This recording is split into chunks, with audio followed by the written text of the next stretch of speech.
শুনছো? হ্যাঁ, বলো কি বলবে। আজকে তো শিয়ালদা পাড়ার দিকে যেতে হবে।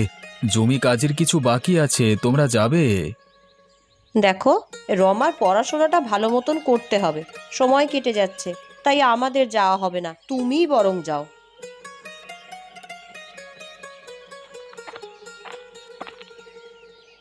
মা, ও মা, আমি অনেক পড়াশোনা করতে চাই। কাল থেকে আমার স্কুল তো শুরু হবে।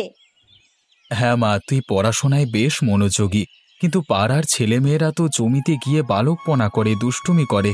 তুই যদি পড়তে মনোযোগী হোস, দেখবি অনেক ভালো ফল হবে তোর। তুমি ঠিক বলেছ, কিন্তু তুমি তো কাজের সময় বাইরে চলে যাও, সংসার কিভাবে চলবে? জীবন তো এমনই চলে, যেখানে কষ্ট সেখানেই ফসল। তুমি আর রমা ভালো থাকলেই তো আমি শান্তি পাবো। বাবা, আমি পড়াশোনায় আরো মন দেব, আর ঠিক মতন রেজাল্ট করব, তারপর চাকরি করব, আমাদের অনেক টাকা হবে। তোকে নিয়ে আমার অনেক স্বপ্ন রে মা। তুই বড় হবি, গ্রামের মুখ উজ্জ্বল করবি। পড়াশোনা করলেই তো একদিনে বড় হবি না। যেদিন হবি সেদিন আর সবাই বলবে কি সুন্দর কাজ করলি, মনে রাখবি তো? হ্যাঁ বাবা, আমি জানি, আমার মনে থাকবে। আমার লক্ষ্মী মেয়ে। নীলিমা, আমাকে একটু জল দাও, বড্ড তেষ্টা পেয়েছে গো। হ্যাঁ, এই দিচ্ছি গো। আচ্ছা রমা, তুমি বড় হয়ে কি হতে চাও? আমি ডাক্তার হতে চাই বাবা, গ্রামে চিকিৎসা করব, অনেক মানুষ বিনা চিকিৎসায় আর মরবে না, আমি তাদের পাশে থাকতে চাই।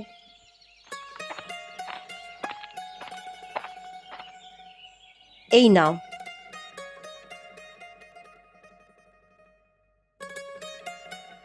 এবার আসি। সাবধানে যাও, কেমন?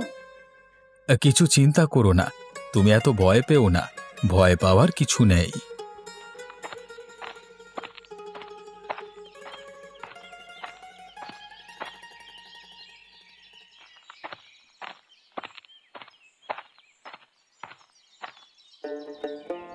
এই যে আরফান চাচা, কেমন আছো গো?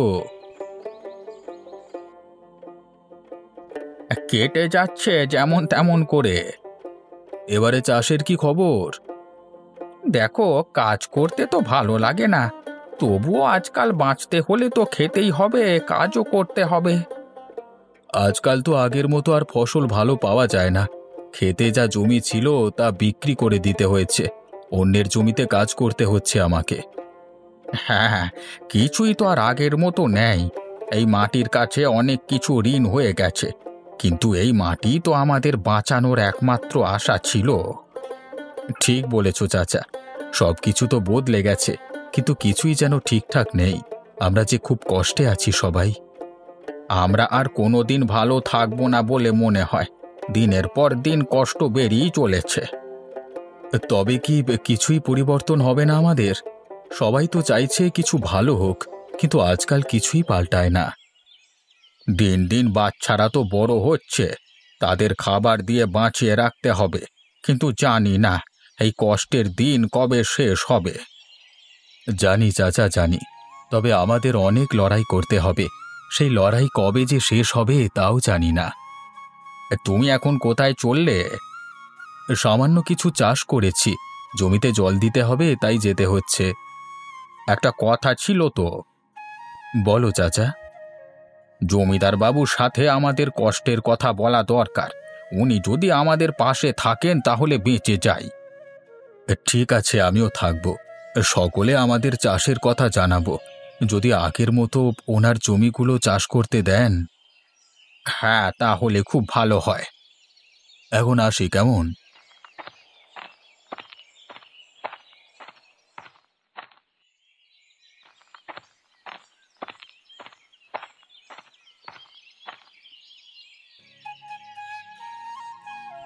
ও মা, মা, আমার পরীক্ষা শেষ হয়ে গেছে। বাহ, খুব ভালো। তা পরীক্ষা কেমন হলো রে? খুব ভালো হয়েছে, সব প্রশ্নের উত্তর লিখেছি আমি। তাহলে বাড়ি গিয়ে বরং ভাত খেয়ে নিস, তোর জন্য ভাত বাড়া আছে। মা, তুমি এগুলো মাথায় নিয়ে কোথায় যাবে? ও পাড়ায় একজনের বাড়িতে দিতে যাব। কেন? এগুলো দিলে কিছু টাকা পাবো মা। আমরা খুব গরিব, তাই না মা? তাই তোমাকে এত পরিশ্রম করতে হচ্ছে। এই ধান ক্ষেতগুলো একসময় আমাদের পরিবারকে অনেক কিছু দিয়েছে রে। এখন কিছুই নেই। একসময় তো আবাদি জমি ছিল, এখন দেখ তো কি হয়েছে। মা, আমরা তো খেতে পাচ্ছি না কিছু, খুব কষ্ট আমাদের, তাই না? অর্থের অভাব কি জানিস রমা? কিভাবে স্কুলে পাঠাবো রে তোকে, আর কিভাবেই আমাদের জমির খরচ চালাবো, সবকিছুই যেন হারিয়ে যাচ্ছে। হ্যাঁ গো, তবে কি আমাদের একটুও ভালো দিন আসবে না? আমাদের তো কিছুই বাঁচিয়ে রাখতে পারছি না।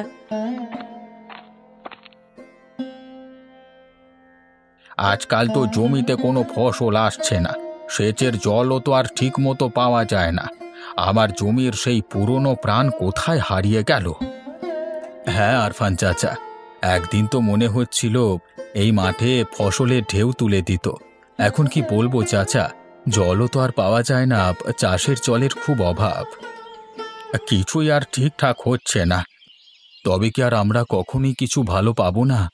আমরা তো নিজের হাতেই মাটি নষ্ট করে ফেলছি। কিন্তু বিকাশ, আমাদের তো কিছুদিন আগেও আশা ছিল, মনে হয়েছিল কিছু একটা ভালো হবে। তবে কি ভালো কিছু হবে? সবই তো যেন দূর হয়ে যাচ্ছে। বিকাশ, তুই কি দেখছিস আমার জমির অবস্থাটা? এতগুলো জমি, তোদের জমি তো কিছুই নেই। এইটা দেখতে দেখতে তুইও বুঝতে পারবি আসলে কি মজা। আপনাদের জমি তো অনেক সুরেন বাবু, কিন্তু আমাদেরও তো একসময় ছিল কিছু। আমরা তো এখন আর কিচ্ছু পাবো না। আরে কিছু কি পাবি? তোরা তো জন্মেছিসই গরিব হয়ে। এই জায়গাতে তোর ভাগ্যটা ছিল এমন। সবার কাছে তো একটা জায়গা। একে একে সবাই জানে আমার এই জমি এবং সম্পত্তির দামই সবচেয়ে বেশি। তবে আপনি আমাদের রক্ষা করতে পারেন। হ্যাঁ, তোমরা বুঝতেই পারবে না। গরিব গরিবই রয়ে যাবে, আমি আর কিছু বলবো না। আপনি কি আমাদের কিছু বুঝবেন না জমিদার মশাই? মানুষও তো জীবনে এক সময় এক জায়গায় দাঁড়িয়ে থাকে না। একদিন তো আমাদেরও ছিল কিছু। আপনার জমি এবং সম্পত্তি আপনার কাছেই থাকবে, শুধু আমাদের চাষ করতে দিন। আমরা তাহলে কিছুটা রেহাই পাই। আমাদের কষ্ট যে বেড়েই চলেছে। তুমি বুঝবে না বিকাশ, আমি যেভাবে সবকিছু পেয়েছি তাতে আর কাউকে চাষ করতে দিতে পারবো না। একটু দয়া করুন, একটু বুঝুন। আমাকে ক্ষমা করো, আমি ওই দিকের জমিগুলো দেখতে যাই।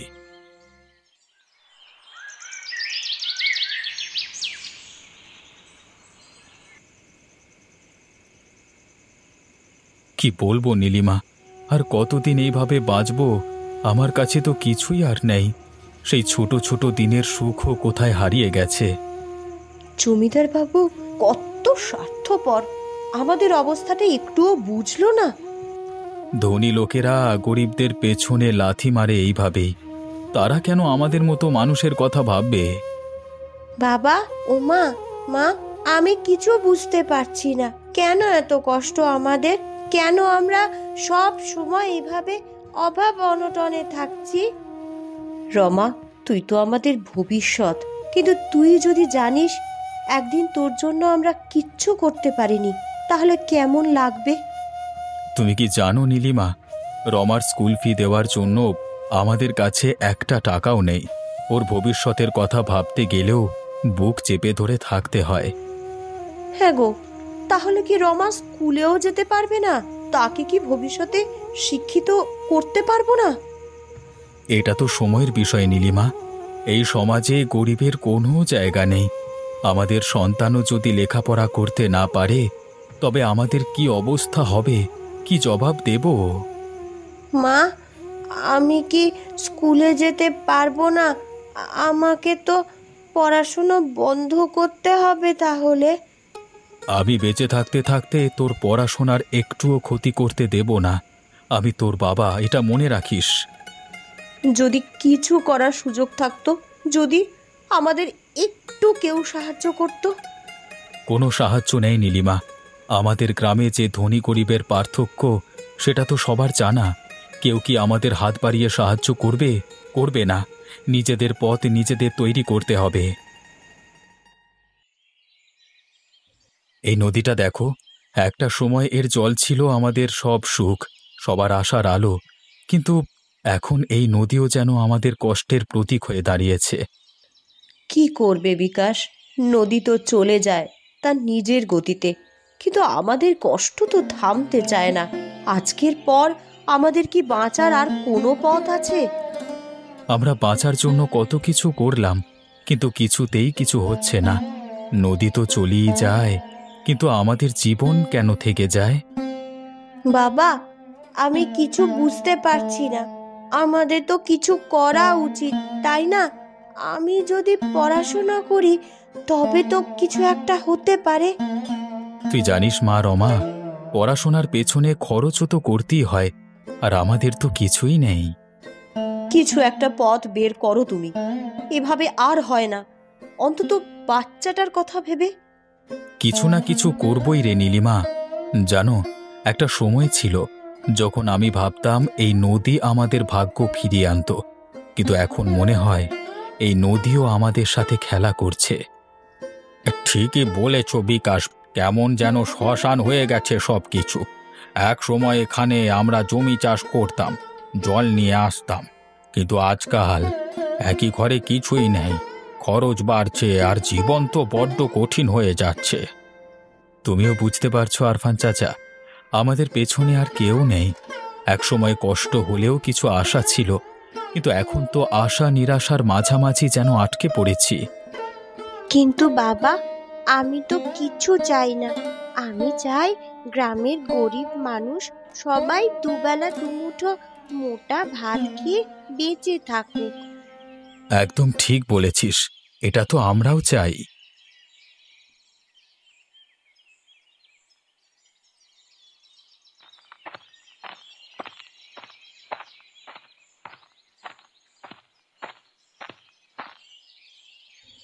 এই মেয়ে, কোথায় যাবি?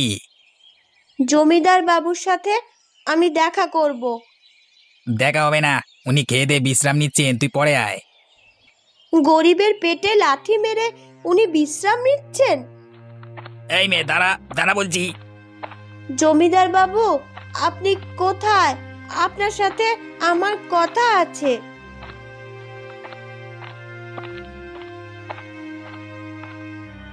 দারোয়ান, ওকে ছেড়ে দাও। তুমি কি বলতে চাও বলো।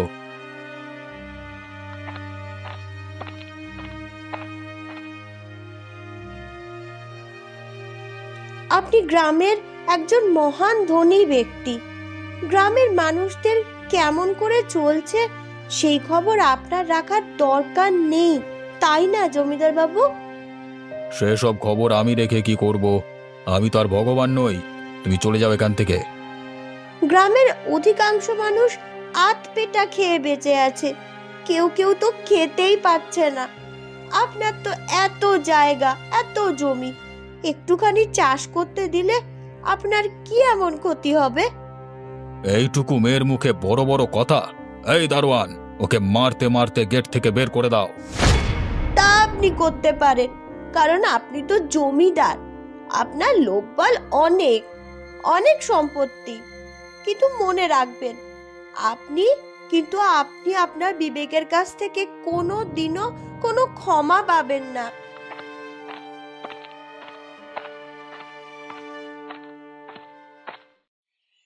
এখন আর কিছুই ভেবো না নীলিমা। এই জীবনটা আর যন্ত্রণা সহ্য করবার মতো নেই। কখনো মনে হয় এসব কিছুই যে হওয়ার ছিল না। তুমি কি সত্যিই মনে করো যে আমাদের জীবনের শেষ এইভাবেই হয়ে যাবে? কি হবে? আমরা কোথায় যাব? কোথায় যাব নীলিমা আমি জানি না, শুধু মনে হয় শেষ হয়ে গেছে, কিছুই বদলাবে না। বাবা, আমি কিছু করতে চাই। আমাকে কিছু করতেই হবে। তুই তুই আর কি করবি? তুই তো খুব ছোট রে মা। কালকে দুপুরে তুই কোথায় গিয়েছিলিস? কি রে, উত্তর দে। আমার পক্ষে যেটা করার আমি করেছি। মানে কি করেছিস সেটা ঠিক একদিন বুঝতে পারবে। রূপকথার মতো কথা বলছিস রমা। পড়াশোনা ছাড়া তোর আর কোনো কাজ থাকতে পারে না। এই ক্ষুদ্র সংসারে তুই কি জানিস কত কষ্টে দিন কাটাতে হয়? অসহায় মানুষের কান্নার শব্দ শোনা যায় না, পেটের খিদের শব্দ এখন চারিদিকে ছড়িয়ে পড়েছে। তুমি জানো নীলিমা, আমরা জীবনে অনেক কিছু চেয়েছি কিন্তু কিছুই পাইনি, না টাকার জন্য না সুখের জন্য। আপনি আপনি জমিদার বাবু এমন সময় আমার বাড়িতে? ক্ষমা চাইতে এলাম। ছি, এরকম বলে আমাদের অপরাধী করবেন না। বিকাশ, আমার অনেক বড় ভুল হয়ে গেছে। তুমি কেন এত চিন্তা করছো? জীবন তো এরকমই। আমি তো জানি তুমি একটু অসুবিধে আছো, কিন্তু আমি সাহায্য করতে পারি, তুমি চিন্তা করো না। সুরেনবাবু, আপনার সাহায্য আমাদের কাছে প্রাণ।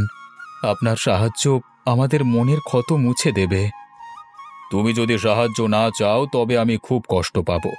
তোমরা আবার চাষবাস শুরু করো কাল থেকে, আমি জমি দেব। তাহলে আমাদের শুধু না, গ্রামের সকলের বড্ড উপকার হয়। আমি আসি, অনেকের বাড়িতে যেতে হবে।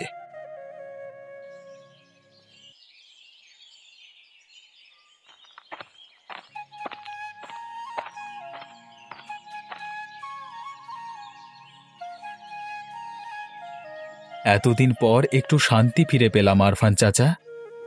যেন স্বস্তির নিঃশ্বাস ফেলতে পারছি বিকাশ ভাই। আমার গ্রামের সুরেনবাবু বাইরে কঠোর আর ভেতরটা কত নরম। আমাদের মতো গরিব মানুষদের কষ্ট বোঝেন। তাহলে সেদিন আমাদের এত অপমানজনক কথা বলেছিল কেন জানি না। আমার মনে হয় আমাদের পরখ করে দেখছিল আমরা চাষ করে ফসল ফলাতে পারি কিনা। তাই হবে হয়তো। তোমরা চলে এসো, অনেক বেলা হয়ে গেল। জল মুড়ি খেয়ে আবার চাষে লাগবে খন।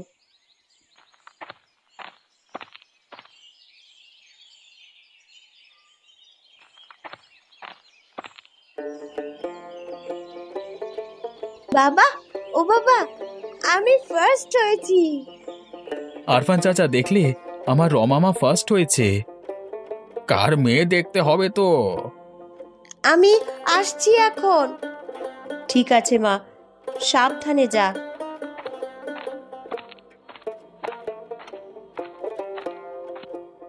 এই ফসল আমাদের মতো গরিব মানুষদের প্রাণ।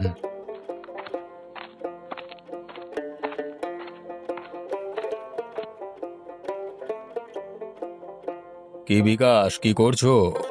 আমাকে এই চিনেছিলে? আমি জানি আজকের দিনে জীবনটা অনেক কঠিন, কিন্তু তুমি জানো আমি তোমাদের সাহায্য করবার চেষ্টা করেছি। তবে আমার চোখ খুলে দিয়েছে তোমারই মেয়ে। হয়তো কিছু ভুল করেছি, কিন্তু কখনোই তোমাদের ছোট করবার উদ্দেশ্য ছিল না। সুরেনবাবু, আমরা জীবনে অনেক কিছু হারিয়েছি, তবে সবকিছু হারানোর পর এখন নতুন কিছু পাওয়ার আশায় ছিলাম, আর সেই আশা আপনি পূরণ করে দিয়েছেন। জমিদার বাবু, এই ঋণ আপনার কোনো দিনই শোধ করতে পারবো না। আপনারা কেউ জানেন না, সেদিন রমা, ওইটুকু মেয়ে, আমার জ্ঞানের চোখ খুলে দিয়েছিল। আমি কত বোকা।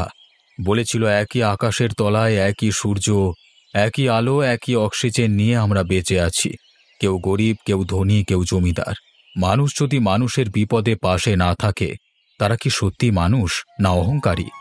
এটা শুনে আমি খুব কষ্ট পেয়েছিলাম। তারপর ভাবলাম, না, আমার এত জমি সকল গরিব মানুষ চাষ করে ফসল ফলাবে। আপনি মহান ব্যক্তি সুরেনবাবু, ভগবান আপনার মঙ্গল করুক। আপনি আমাদের গ্রামের সকলের অভিভাবক। আমাদের সকলের দুঃখ কষ্ট যারা বোঝেন, বিপদে পাশে থাকেন, তারাই আমাদের অভিভাবক। আল্লাহ আপনার সহায় হোক। লড়াই করে, কষ্ট করে জীবনটা এগিয়ে নিয়ে যেতে হবে। এটাই তো জীবন। সবসময় যা চাই তা পাওয়া যায় না, কিন্তু কিছু না কিছু পাওয়া যায়। আমি বিশ্বাস করি তোমরা তোমাদের যাত্রা শুরু করবে। আপনি ঠিক বলেছেন সুরেনবাবু, জীবন চলতে থাকবে, থামবে না। জীবনে কষ্ট আসে, সংগ্রাম থাকে, কিন্তু জীবন চলতে থাকে। কখনোই হার না মানা উচিত। চেষ্টার পর চেষ্টা, প্রতিদিন নতুন কিছু পাওয়ার আশায় চলতে থাকা উচিত, কারণ নদীর মতো জীবনও কখনো থেমে থাকে না।